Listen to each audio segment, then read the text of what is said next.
psychiatrists specifically, they're just kind of working as sales agents for the pharmaceutical companies.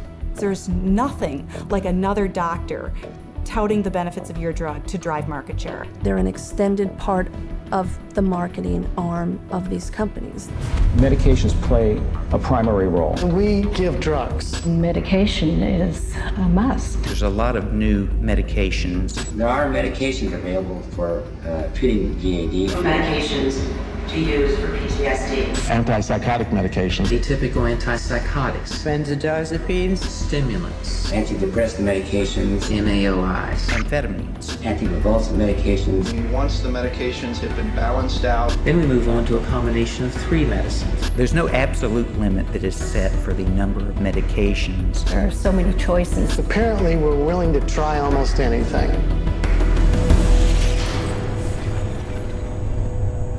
As drogas psiquiátricas não podem ser vendidas sem uma prescrição, pelo que as companhias farmacêuticas contratam psiquiatras para promoverem as drogas psiquiátricas aos seus colegas que as prescrevem. O rastro do dinheiro começa nas escolas médicas mais prestigiadas no mundo, nos gabinetes de psiquiatras altamente influentes baseados na universidade ou académicos. Com o seu selo de aprovação, as companhias farmacêuticas faturam milhares de milhões em drogas psiquiátricas.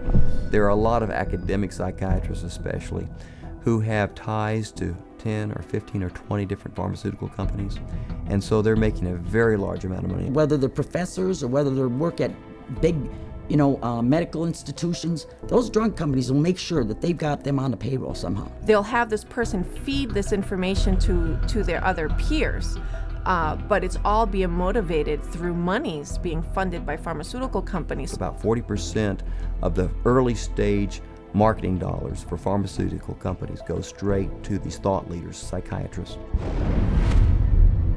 Estes acordos financeiros com os pretensos importantes líderes de opinião são muito lucrativos. Um dos melhores psiquiatras académicos pode lucrar pessoalmente mais de $500 mil por ano de companhias farmacêuticas.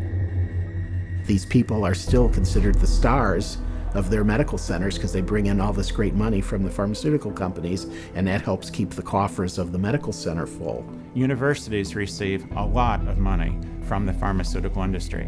Drug companies are building buildings right next to the medical school. They're funding research right and left. The University of Michigan Depression Center received, I think it was $750,000 from Eli Lilly, and all they do down there is crank out this biological view of psychiatry and mental illness and depression.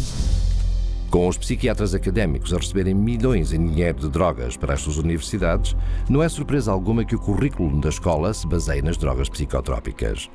Training programs in psychiatry, the majority of them now are drugs first. You're really a psychopharmacologist in a way when you come out of a psych residency training program. Even when I went to medical school, psychiatrists did talk to patients.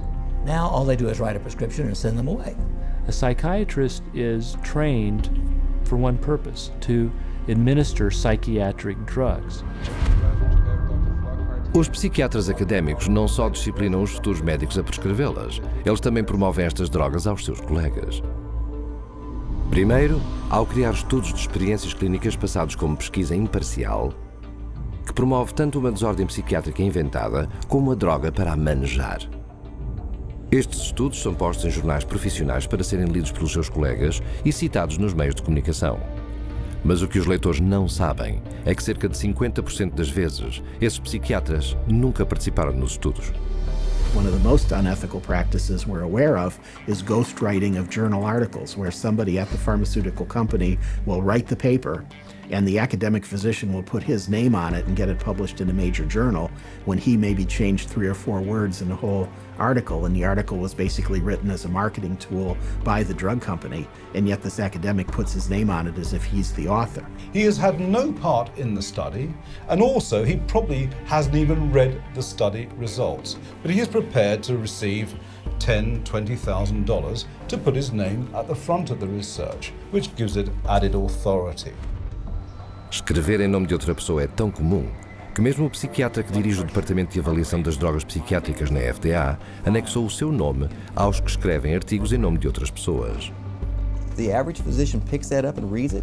He believes it. And it's not a mystery that he would believe it. It seems reasonable that it's in black and white, it's in a good journal, it's in the New England Journal of Medicine, it must be true. Estes jornais são frequentemente enviados gratuitamente a psiquiatras e médicos sob o disfarce de pesquisa médica legítima.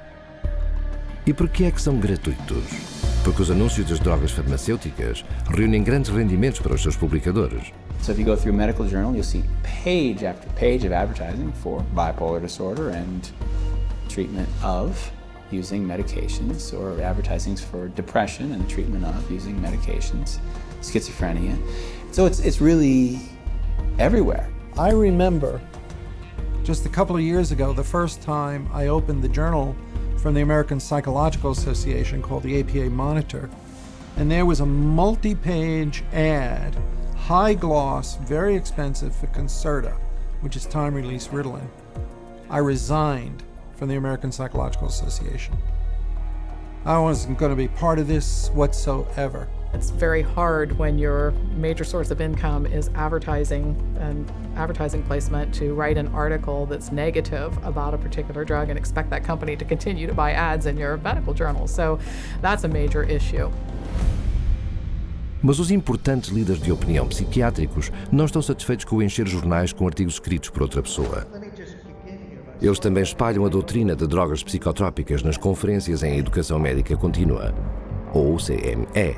Physicians and nurse practitioners and physicians assistants are mandated to take a certain amount of continuing education credits every year. Well, 70% of all continuing medical education is now funded by the pharmaceutical industry. That seminar is going to be taught by a professional who is employed by the pharmaceutical company.